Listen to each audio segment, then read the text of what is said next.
Podemos ler o verso 42, todos juntos. O 42, todos juntos. Eles se dedicavam ao ensino dos apóstolos e à comunhão, ao partir do pão e às orações. Tantas e tão grandes são as mudanças do nosso tempo, queridos, que alguém já chamou de a deriva paradigmática. Ou seja, é como se os valores, os paradigmas, os modelos estivessem como um anal num barco à deriva em alto mar. Ninguém sabe para onde se vai, se para a esquerda, se para a direita, para frente e para trás. É como um barquinho perdido no alto mar. Assim está o homem do nosso tempo, assim está o pensamento pós-moderno, assim são os valores da sociedade que nós vivemos e da qual nós estamos inseridos. Nos próximos 20, 30 anos, como será o avanço da informática, da economia, do meio de comunicações, mas como será também a família daqui a 20 anos ou 30 anos? Como será a criação dos filhos? Como será o casamento? Vai existir ainda casamento? E como será a igreja? Daqui a 30 anos, se Jesus não voltar, como será a igreja? O que poderá mudar? O que não poderá mudar? Como nós vamos enfrentar esses tempos? Jesus disse: edificarei a minha igreja e as portas do inferno não vão prevalecer sobre ela. Então, qual o modelo da igreja que devemos ser? Você pode repetir comigo? A igreja que devemos ser. Diga comigo. Muito bem, a igreja que devemos ser, ela na verdade tem sua essência nessa palavra que nós acabamos de ler. Ela tem a sua essência na vida da igreja primitiva. A sua origem define e deve definir o que seremos. Quantos anos faltarem para a vinda de Jesus, este texto da palavra do Senhor deve definir o caráter da igreja, a face da igreja. Então nós vamos ver que aqui o modelo da igreja está escrito nesses versos que nós acabamos de ler, especialmente esse verso 42. Eles, diz o texto, verso 42, eles se dedicavam ao ensino dos apóstolos. A igreja do nosso tempo e a igreja de amanhã deve ser uma igreja fiel à palavra. Diga comigo, uma igreja fiel à palavra. A igreja que nasceu como fruto do derramamento do Espírito Santo no dia de Pentecoste. Aquela igreja cheia do Espírito Santo, ela perseverava na doutrina dos apóstolos. Ela tinha, na verdade, na palavra dos apóstolos, o seu norte, a sua orientação, a sua instrução. E aonde não há compromisso com a palavra da verdade, aí não há igreja. Quando as palavras do Novo Testamento forem abandonadas, aí pode existir uma sociedade religiosa, mas não haverá igreja de Jesus Cristo.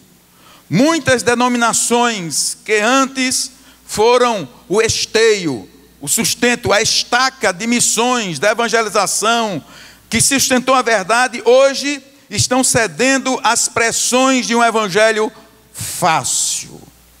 As igrejas estão cedendo às pressões de um evangelho fácil. As pessoas estão pressionando o evangelho, as estruturas, as igrejas, os líderes, as lideranças estão cedendo ao gosto do público para viver uma vida de qualquer forma. É por isso que o apóstolo Paulo, escrevendo a Timóteo, na sua segunda carta a Timóteo, e nós podemos ler muito bem essa passagem na segunda carta de Paulo a Timóteo, no capítulo 4. Paulo vai fazer uma recomendação insistente a Timóteo.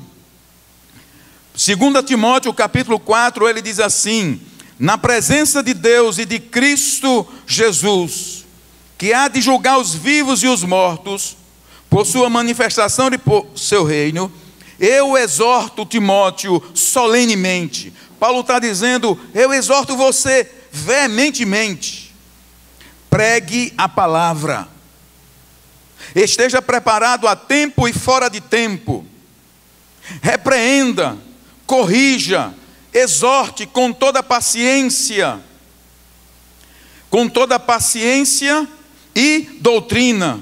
Pois virá o tempo em que não suportarão a sã doutrina. Ao contrário, sentindo coceira nos ouvidos, juntarão mestres para si mesmos, segundo os seus próprios desejos. Eles se recusarão a dar ouvidos à verdade, voltando-se para os mitos ou para coisas enganosas. Mas você, Timóteo, pregue a palavra a tempo e fora de tempo. A igreja do nosso tempo deve ser uma igreja apegada à palavra do Senhor. Infelizmente, irmãos, o que é que nós vemos hoje? A maioria dos crentes hoje não se alimentam da fonte diretamente, mas ficam bebendo de derivados. Diga comigo, bebendo de derivados. Você busca na internet um comentário, mas você não pega a palavra para meditar nela. Você fica recebendo mensagens dos outros, mas você mesmo não senta para debruçar-se sobre a palavra e ser alimentado pela palavra. Amada igreja de Intermares, é tempo de nós reagirmos a esse comportamento que pressiona a igreja, a um pós-modernismo que vai levar à falência de muitos à vida espiritual. Mas deixa eu pontuar, não levará à falência a igreja do Senhor Jesus Cristo, porque o decreto já foi dado pelo Senhor dos Senhores. As portas do inferno não vão prevalecer contra a igreja. Deus sempre levanta um remanescente que vai ser pegado à palavra. E aqui, como nós estamos começando um mês da juventude, iniciando, eu faço um apelo a essa juventude, eu faço um apelo aos nossos adolescentes: se apegue à palavra de Deus, porque ela é a bússola, ela é o norte, ela é o encaminhamento para a sua vida. O salmista diz, é lâmpada para os meus pés e luz para os meus caminhos. Porque a palavra de Deus é importante. Em 1 Timóteo, no capítulo 3, verso 16, diz assim: toda a escritura é inspirada por Deus. Toda a escritura é inspirada por Deus e útil para o ensino, para a repreensão, para a correção e para a instrução na justiça, para que o homem de Deus seja apto e plenamente preparado para toda boa obra. Precisamos, queridos, urgentemente voltar à palavra. Tem coisas insondáveis aqui. Aqui está a resposta para uma vida de vitória. Quem diz amém? A igreja primitiva era uma igreja apegada à palavra, aos ensinos dos apóstolos, e aí está o nosso modelo. Qual é o modelo da igreja ideal? Qual é outro ponto? Uma igreja comprometida com a oração. Veja no verso 42, que nós lemos agora, eles também, além da palavra, da doutrina, da comunhão, eles também viviam em oração. Capítulo 2 de Atos, verso 42. Eles se dedicavam ao ensino dos apóstolos e à comunhão, ao partir do pão e às orações. A igreja apostólica nasceu num clima de intensa oração. Quando o Espírito Santo veio pela primeira vez sobre eles, todos estavam unidos orando. A igreja de Jerusalém não apenas acreditava na oração, ela orava. A igreja de Jerusalém não apenas tinha uma boa doutrina sobre a oração, ela orava. Nós compramos livros sobre a oração, tratados sobre a oração, pesquisamos sobre a oração, mas não oramos. A igreja contemporânea não tem orado. Agora você chega na casa dos cristãos, tem livros e mais livros sobre a oração, verdade ou não? Aí cita vários autores, olhe sobre a oração, a mulher que ora, o homem que ora, e você sai comendo os livros em vez de ir, dobrar o seu joelho e começar a orar. Essa é a verdade. Nós estamos num grande desafio da igreja, é voltar à palavra e ter uma vida de oração. Todo crente precisa orar todos os dias, um tempinho a mais do que aqueles 15 minutos. Um tempinho a mais. Se você puder orar 1 hora, mais de 1 hora, além da palavra, você precisa, eu e você. Às vezes, nós não cumprimos isso fielmente e a nossa alma fica logo inquieta. Mas eu quero dizer, o combustível do crente está nessas duas dinâmicas: palavra e oração. Precisamos, como Igreja Evangélica Batista de Intermares, urgentemente voltar a orar. Porque a igreja atual desaprendeu a orar. Queridos, no tempo de adolescente, um culto de oração que eu frequentava era no mínimo 40 minutos de joelho. E eu já frequentei vigília como adolescente, de ficar 2h30 de joelhos. E como adolescente, eu também já costumava orar mais de 1 hora, constante, direto de joelhos. E vigília, que se acabou, não tinha lanche. Começava de 10, ia até 5h30 da manhã. E não saía com intervalo para lanchar. A igreja precisa voltar a aprender a orar. Antes de prevalecermos com os homens, precisamos prevalecer na presença de Deus. Se lembra de Jacó? Jacó prevaleceu lutando uma noite inteira com o anjo. Aquilo representa uma batalha espiritual, uma intercessão intensa. Jacó saiu tocado na sua coxa, mas ele saiu espiritualmente fortalecido, e o inimigo que vinha à sua frente se tornou sendo o seu aliado. Deus quer que você vença as suas lutas, as suas dificuldades, as suas tribulações no lugar secreto da oração. Oração, oração e oração. É preciso reconhecer que nós das igrejas históricas não temos o hábito de orar de fato. Nós temos tempinhos de oração.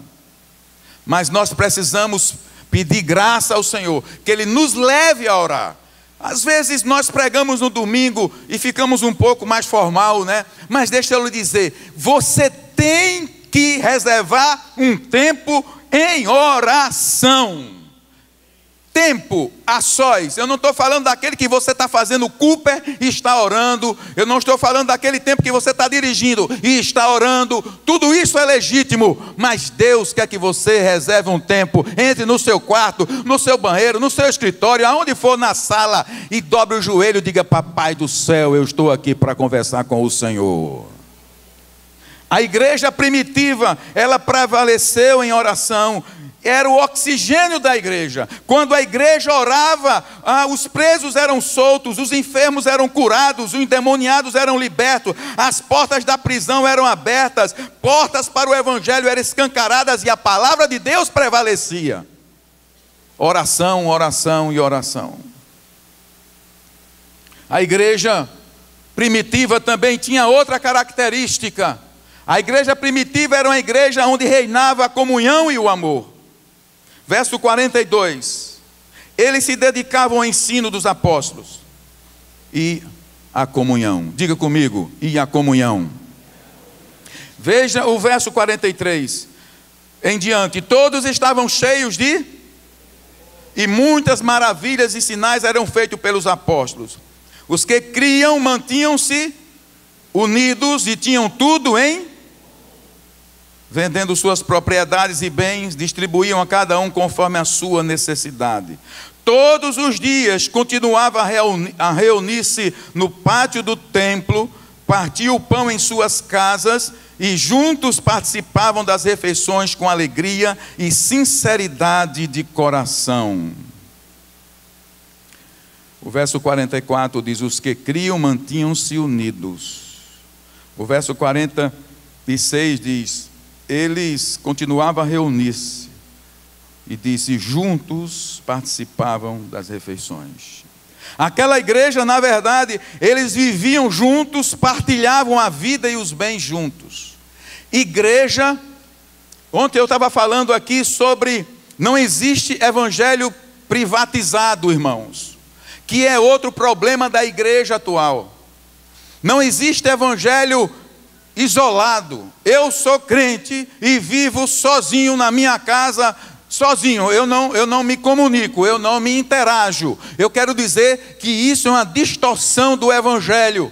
O evangelho foi para se viver uns com os outros. A vida cristã, o modelo de igreja está aqui em Atos dos Apóstolos. Comiam juntos, eles choravam juntos, vendiam propriedades juntos, eles adoravam juntos, estudavam a Bíblia juntos, eles se alegravam juntos, comiam refeições juntos, e juntos eles viam a manifestação do poder de Deus.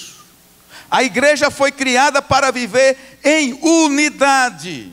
A igreja apostólica era uma comunidade terapêutica, porque a comunhão gera cura. Diga comigo, a comunhão gera cura.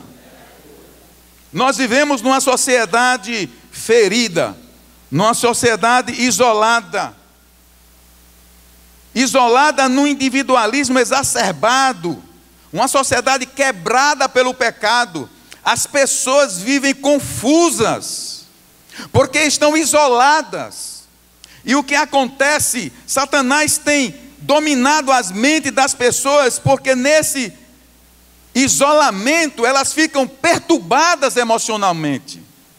Elas pecam, e mesmo que não seja nem uma pessoa religiosa ou evangélica, o homem tem consciência dos seus erros, e aquilo pesa sobre eles, e aí ele se torna atormentado por espíritos malignos, porque ele fica isolado, ela fica isolada, e por causa disso muitos têm tirado a própria vida.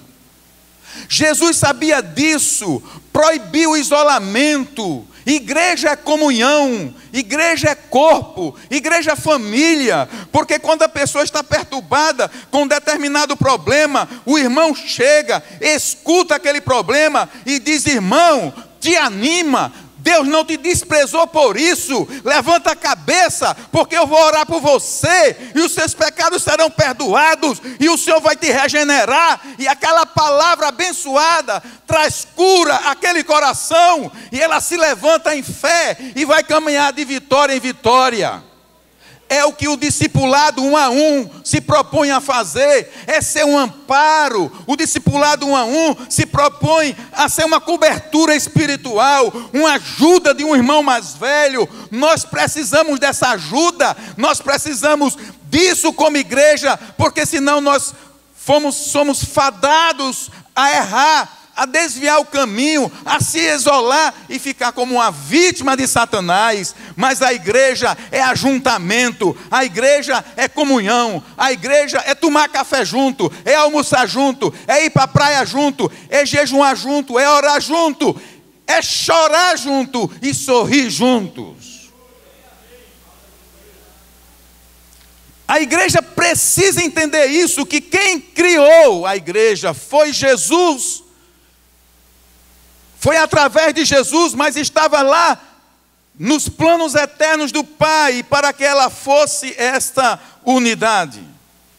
A igreja era, e a igreja de hoje deve ser, uma comunidade terapêutica. E ontem eu falava, a igreja é o lugar da intercessão e não da acusação. A igreja é o lugar do abraço, de comer lágrimas. Eu lembro de uma história que eu sempre cito aqui quando eu falo sobre igreja, do escritor Philip Yancey. Ele escreveu um livro chamado Maravilhosa Graça. Alguns irmãos sabem essa história e também já leram esse livro. É um livro espetacular sobre o perdão. E ele diz que num determinado tempo da vida dele, ele, apesar de ser um homem muito ocupado, a ir a um hospital todas as tardes, 2 tardes por semana, E aí ele ia no hospital de câncer infantil, de tratamento de câncer infantil. E ele disse que toda tarde, quando ele chegava lá, ele criava alguma dinâmica na hora daquela recreação para com as crianças ali ele compartilhar. E uma dessas tardes ele levou pipocas. Ele levou pipocas e começou a distribuir pipoca com o nariz de palhaço, brincando para divertir. Ele disse que tinha uma criança de mais ou menos 8 anos de idade que ficou reclusa num canto. E ele então se dirigiu àquela criança, e aquela criança não falava, não queria nada. E ele então escreve no livro assim: o que nós podemos fazer, nós adultos, por uma criança? O que podemos dizer a uma criança de 8 anos de idade que está com câncer terminal? Ele diz: o que eu fiz ali, peguei o saco de pipoca que aquela criança não comia, queria comer, eu molhei a pipoca na lágrima dela e eu comi a pipoca. E depois eu peguei outra pipoca e botei na boca dela, e a criança começou a comer, e ele pegava a pipoca, molhava na lágrima dela e comia a pipoca. Ele disse: tem momentos no corpo de Cristo que você pode não saber o que dizer, mas você pode comer lágrimas com seu irmão. Comer lágrimas. Irmãos, nós vivemos num mundo de dor. Nós vivemos num mundo de dor. Eu olho para um auditório, eu conheço boa parte de muitas histórias aqui dos irmãos, sofrimento por cima de sofrimento. E a igreja de Jesus Cristo foi levantada como uma comunidade terapêutica, uma comunidade de cura e de restauração. Eu quero dizer para a igreja: existe uma unção de cura no corpo de Cristo, que vem do próprio Senhor Jesus Cristo e é derramado no corpo dele, que é a igreja. Nós lemos ontem aqui o Salmo 133, que foi lido nesta noite, e eu gostaria de repetir esse salmo aqui. Eu gostaria de voltar a esse salmo aqui, o Salmo 133. Podemos ler esse salmo enquanto nós vamos gravar um pouco sobre a realidade dele. Diz assim: como é bom e agradável quando os irmãos convivem é como óleo precioso derramado sobre a cabeça, que desce pela barba, a barba de Arão, até a gola das suas vestes. Aí ele faz outra comparação: é como o orvalho do Hermon, quando desce sobre os montes de Sião.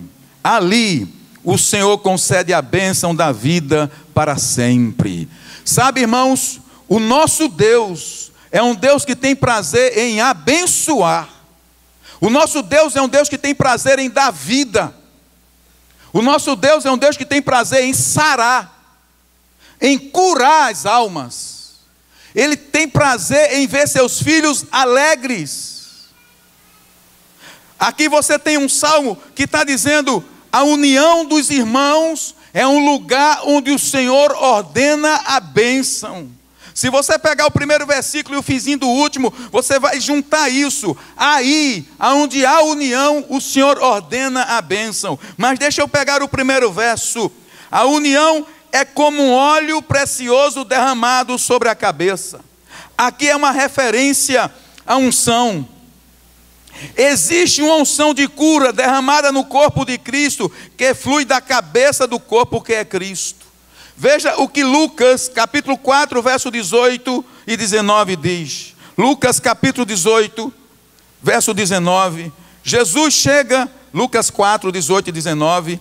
Ele chega na sinagoga e ele abre as escrituras, onde diz assim, você pode ler comigo bem forte: o Espírito do Senhor, uma liberdade aos presos, recuperação da vista aos cegos, para libertar os oprimidos. Existe uma unção sobre Cristo, quando Ele veio implantar aqui o reino dEle.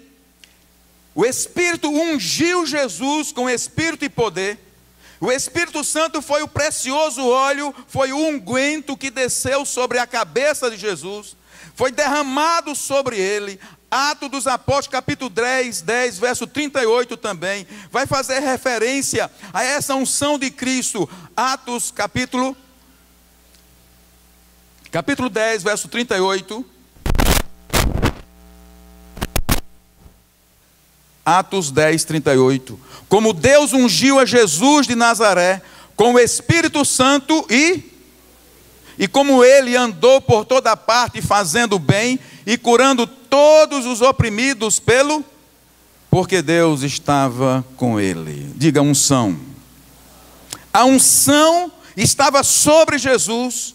O salmista está fazendo referência como um óleo precioso. Esse óleo precioso é uma referência à unção que desce sobre uma pessoa.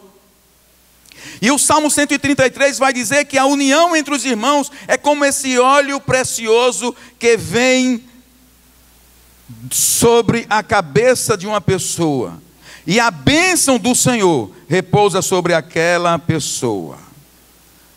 Ele está dizendo que a partir do verso primeiro, que a unidade atrai essa unção do Espírito. A unidade entre o povo de Deus atrai essa bênção da presença do Senhor. Sabemos que hoje, provado que mais de 90% das enfermidades estão ligadas à alma. São as enfermidades psicossomáticas. Mais de 90% são problemas de disfunções. São medos, são fobias, são ansiedades que causam essa dor interior, que causam essa angústia interior. São sentimentos contra as pessoas. E ontem nós lemos aqui Gálatas capítulo 5, verso 16 em diante, falando sobre algumas obras da carne. A psicologia chama de desequilíbrio, chama de fobias, mas na verdade Paulo dá o nome, são obras da carne. Iras, por exemplo, contendas, facções, dissensões, essa falta de amor, a falta de perdão, são coisas que causam mal-estar à alma e desenvolvem em nós doenças danosas no corpo, na mente e na alma por causa do pecado. Mas o verso 3 do Salmo 33 diz assim, que a unidade é como o orvalho do Hermon. A unidade entre os irmãos é como a bênção que repousa daquele orvalho no Monte Hermon. O Monte Hermon, na verdade, é uma região Hermon, e lá tem o Monte Sião. É uma região, na verdade, que chove pouco, mas tem um orvalho copioso, tem um orvalho abundante ali. No monte, na região do Hermon, é uma cordilheira, mesmo no tempo muito seco, no tempo de poucas chuvas, à noite, cai um orvalho tão abundante, que as cabanas dos acampantes ficam completamente encharcadas. O comentarista faz a ligação de que, quando a bênção do Senhor está sobre uma pessoa, sobre uma igreja, sobre um país, é como a região do Hermon, onde o Senhor ordena a bênção para sempre. O orvalho é como água. Água representa a vida e também representa o Espírito Santo. E o salmista então está fazendo a comparação, quando os irmãos estão em união, o orvalho do Espírito do Senhor repousa sobre este lugar, e ali o Senhor impetra a bênção dele para sempre. Como unção, como óleo da unção, e como orvalho que é como uma unção sobre os montes, está relacionado com a pessoa do Espírito Santo. Quando tem unidade do nosso meio, nós vamos ver aquilo que Paulo escreveu aos Gálatas capítulo 5. Nós vamos vivenciar os frutos do Espírito. Permitam-me falar no plural. Os frutos do Espírito. Esses frutos do Espírito na minha alma vai gerar saúde física, psicológica, bem-estar e, consequentemente, profissional, e outras áreas são desenvolvidas a partir daí. Veja o que tem Gálatas capítulo 5, verso 22, que nós lemos ontem.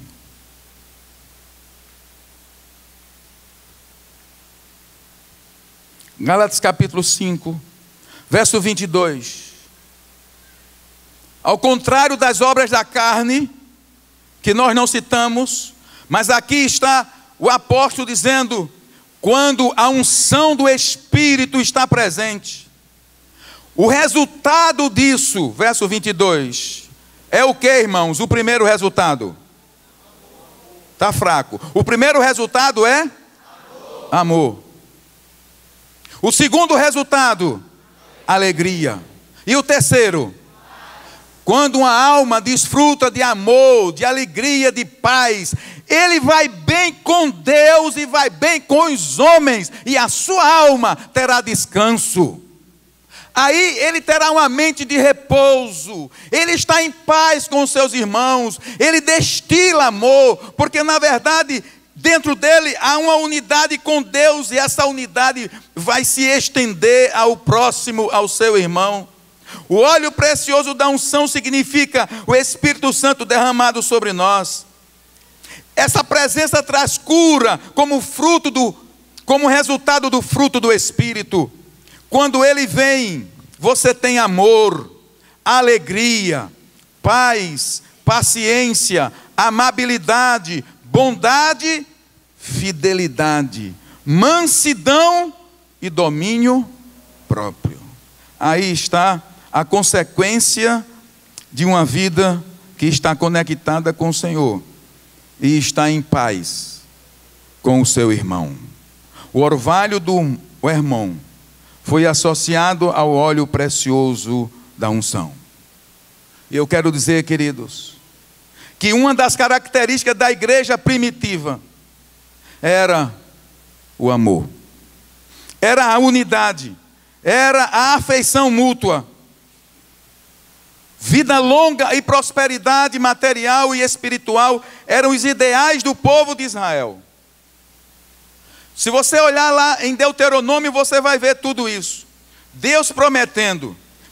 Tudo o que eles procuravam era vida longa, prosperidade material e espiritual, como um ideal de vida. E esse também é o ideal de você. É o seu ideal. Mas isso só se tornaria realidade para eles como para nós, se houvesse unidade entre os irmãos. Porque ali o Senhor ordena a bênção para sempre. A unidade. Eis aí um desafio da igreja contemporânea. Buscar a unidade é um desafio para a minha vida e para a sua vida. Porque, como nós vimos ontem, viver em comunidade é abdicar de alguns direitos, de alguns privilégios, dos meus trejeitos para aceitar o outro, porque cada um tem um jeito irritante, outro é de um jeito, mas em Cristo Jesus nós somos um, e nós precisamos tratar isso e viver com isso. Um dos problemas que mais ataca o coração do crente é a palavra do Senhor Jesus Cristo, que diz: perdoai para que sejais perdoados. Assim como o Pai vos perdoou, vocês devem perdoar os vossos irmãos. Sabemos disso, que o perdão é a porta para a cura e para a libertação. O perdão é um ato antinatural. Não é comum perdoar. Ninguém foi feito para perdoar. A humanidade caída não perdoa facilmente. Quando alguém pisa no nosso pé, o natural na nossa humanidade é a retribuição, é você pisar também no pé. O natural é a justiça, por isso existem leis. Infringiu, paga. Não fez como a justiça ditou, paga. Então nós somos naturalmente dessa tendência. Fez, tem que pagar. Só que nós somos assim. Por um dente quebrado, nós exigimos a boca toda do nosso irmão. Mas a graça veio revelar uma nova atitude, um novo comportamento de vida. Se o teu irmão bater na tua face direita, dá também a esquerda. Se ele te levar a tua capa, dá também a túnica. Se ele exigir que você caminhe 1 milha, vá com ele 2. Mas para isso, eu e você precisamos da presença do Espírito Santo do Senhor. Precisamos da graça do Senhor, que venha sobre nós, para que, vindo sobre nós, Ele nos capacite a amar como a Bíblia recomenda que amemos. A grande dificuldade da igreja é viver os princípios da igreja primitiva. Uma igreja apegada à palavra, uma igreja da oração, uma igreja da unidade e da comunhão.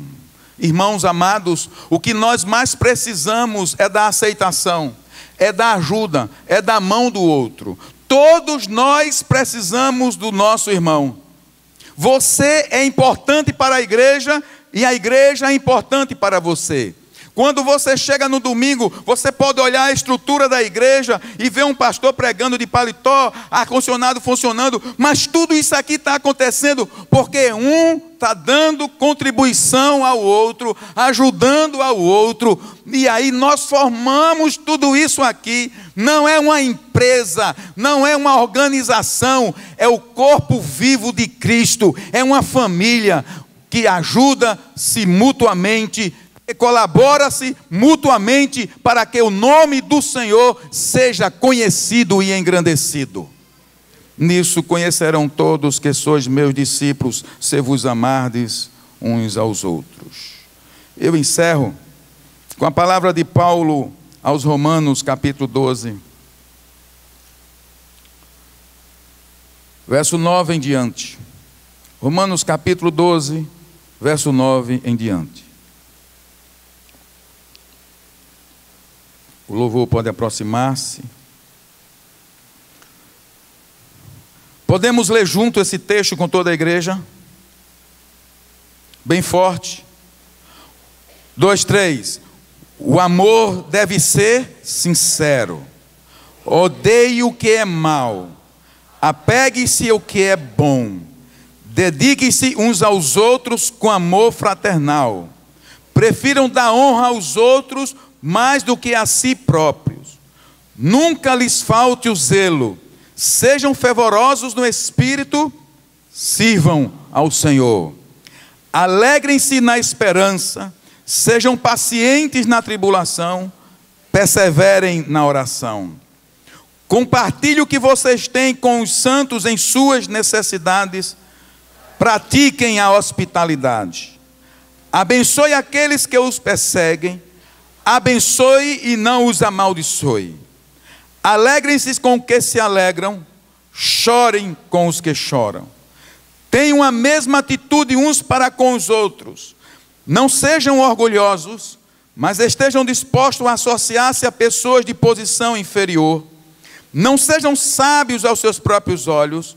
Não retribuam ninguém mal por mal. Procurem fazer o que é correto aos olhos de todos. Façam todo o possível para viver em paz com todos. Amados, nunca procurem vingar-se, mas deixem com Deus a ira, pois está escrito: minha é a vingança, eu retribuirei, diz o Senhor. Ao contrário, se o seu inimigo tiver fome, dê-lhe e se tiver sede, fazendo isso, você amontoará brasas vivas sobre a cabeça dele. Não se deixem vencer pelo mal, mas vença o mal com o bem. Você pode ficar de pé nesse momento. Eu gostaria de ler o Salmo 133 com toda a igreja. Salmo 133 com toda a igreja. Todo mundo pronto, bem forte. Diga: como é bom e agradável quando os irmãos convivem em união. É como óleo precioso derramado sobre a cabeça, que desce pela barba, a barba de Arão, até a gola das suas vestes. É como o orvalho do Hermon. Ali o Senhor concede a bênção da vida para sempre. Aonde o Senhor concede a bênção?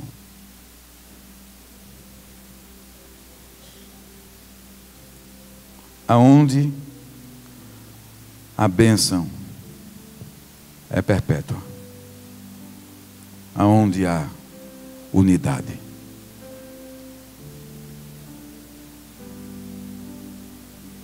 Quem quer viver em paz? Quem quer viver cheio da graça do Senhor? O caminho é o amor. O caminho é o perdão. O caminho é a reconciliação. O caminho é dar 2 passos atrás. Se você acha que você tem razão, se você acha que nessa causa A ou B, você tem razão, mas a outra pessoa não enxerga, não vê, dê 2 passos atrás. Perca a razão para ela, mas não perca a comunhão com o Senhor. Eu lembro, não sei se Juninho está aí, Juninho de Ellen está aí. Está aí. Eu lembro, Juninho estava me lembrando essa semana, foi Juninho? Que ele passou uma situação semelhante a essa que eu estou falando. E era um sócio ou alguém que ele trabalhava junto, eu não me lembro bem. E ele veio conversar comigo porque o coração dele estava muito abalado.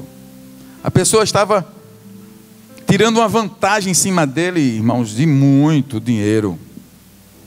E Juninho estava, como pode? Uma injustiça muito grande. E ele veio conversar comigo. Pastor, eu ponho na justiça? Eu acho que eu vou colocar na justiça. Porque, pastor, ele estava inconformado. E eu orando ali, enquanto Juninho falava, eu disse: Juninho, você quer ter paz ou quer ter dinheiro? Comunhão com Deus ou uma causa na justiça? Ele disse: eu quero comunhão com Deus, quero paz. Eu digo: recue, abandone isso, entregue nas mãos do Senhor. Eu não sei o que vai acontecer. O fato é que a pessoa nunca pagou a Juninho, mas Juninho estava me dizendo: pastor, depois daquele dia, o Senhor me abençoou 4 vezes mais ou mais. Eu não sei se foi 4 ou foi 10 vezes mais. Esse pastor, eu saí com tanta paz daqui. E o fato é que a paz gera capacidade de raciocinar. E aí você pode lucrar muito mais, porque você está em paz. Aí você sabe tomar decisões sábias. Perdão é a estrada da bênção do Senhor. Quem não anda por essa estrada não vai saber o que é o orvalho do Hermon, onde o Senhor ordena a bênção. O perdão é como uma ponte de cordas, bem frágil, que você não pode cortar, porque você vai precisar passar. E você passando por essa ponte é um teste da vida cristã. Eu quero dizer, você vai conhecer a bênção do Senhor.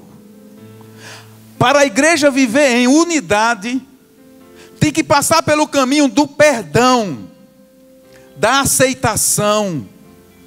Tem que recuar muitas vezes. Tem que perder a razão e deixar tudo com Deus. Irmãos, o quanto depender de vós, tende paz com Deus. Você quer que a bênção repouse sobre a sua família? O quanto depender de você, tenha paz exerça perdão, procure reconciliação, porque não ficará em vão aos olhos do Senhor. O Salmo 133 está dizendo: aonde há união, ali o Senhor ordena a bênção. E eu quero me dirigir especificamente aos casais, às famílias que estão aqui. Procure unidade. Todas as vezes que nós não vivemos em unidade, falando no meu casamento, as bênçãos são travadas. Mas quando nós abrimos a guarda e procuramos a unidade dentro de casa, a bênção do Senhor é plena sobre nossas vidas. Eu encerro com essa ilustração e você não vai cansar, ela é rápida. Dos dois irmãos, já contei aqui em outras ocasiões. Dois irmãos, essa é uma história do folclore judeu. Dois irmãos, um tinha muitos filhos e outro não tinha nenhum filho e não era casado. E os dois irmãos se juntaram para formar uma sociedade. E aí eles fizeram uma sociedade meio a meio, 50%. E começaram a produzir. E plantaram e colheram. E começaram a estocar. Aquele irmão que tinha muitos filhos começou a estocar. O que era solteiro também, morava separado, tinha seu celeiro, começou a estocar os cereais. E um dia aquele irmão que não tinha filhos, aquele solteiro, disse assim: não é justo essa sociedade, porque eu sou solteiro, só tenho eu para me alimentar a mim mesmo, enquanto isso meu irmão é cheio de filhos, e dividir o meio, a colheita, não está certo. Então ele disse: eu já sei o que eu vou fazer. Toda noite eu vou pegar um saco do meu depósito, do meu celeiro, e vou levar no celeiro do meu irmão. E ele começou a fazer. Toda noite ele pegava um saco do seu armazém, botava na cabeça e jogava no armazém do seu irmão, sem o irmão ver. O irmão que tinha muitos filhos disse: essa sociedade não está justa. Eu tenho muitos filhos. Quando eu ficar velho, os meus filhos vão dar continuidade ao empreendimento, vão me sustentar. E o meu irmão, quem vai trabalhar por ele? Eu já sei o que eu vou fazer. Eu vou no meu depósito, no meu celeiro, vou pegar um saco toda noite, botar na cabeça e vou levar no celeiro do meu irmão. E aí toda noite um levava o saco no celeiro do outro. E o outro levava um saco no celeiro do outro. E um dia, diz que era um dia de lua, os dois, de meia-noite, se encontraram no meio do pátio. Mas antes disso, eles ficavam entendendo: como é que eu dou sempre e não falta, nunca diminui aqui o meu. E eles se encontraram no meio do pátio, se abraçaram e choraram. E diz que o Senhor olhou para aquele lugar e disse: ali é uma terra santa, porque existe um amor genuíno. Só é terra santa se houver amor genuíno. E eu declaro que essa igreja é terra santa. Que as fraquezas do meu irmão não me escandaliza. Diga comigo isso: a fraqueza do meu irmão não me escandaliza. Você pode dizer mais forte, foi meio fraquinho assim. Diga assim: a fraqueza do meu irmão não me escandaliza.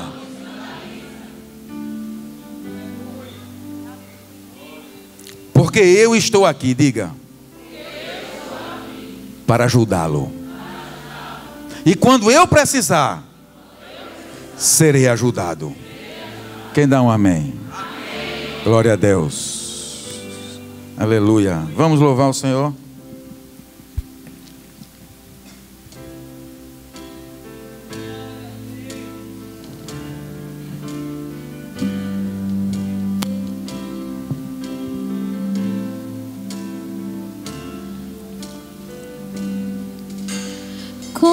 é precioso, irmão, estar bem junto a ti, e juntos lado a lado andarmos com Jesus e expressarmos o amor. Você sabe cantar essa música?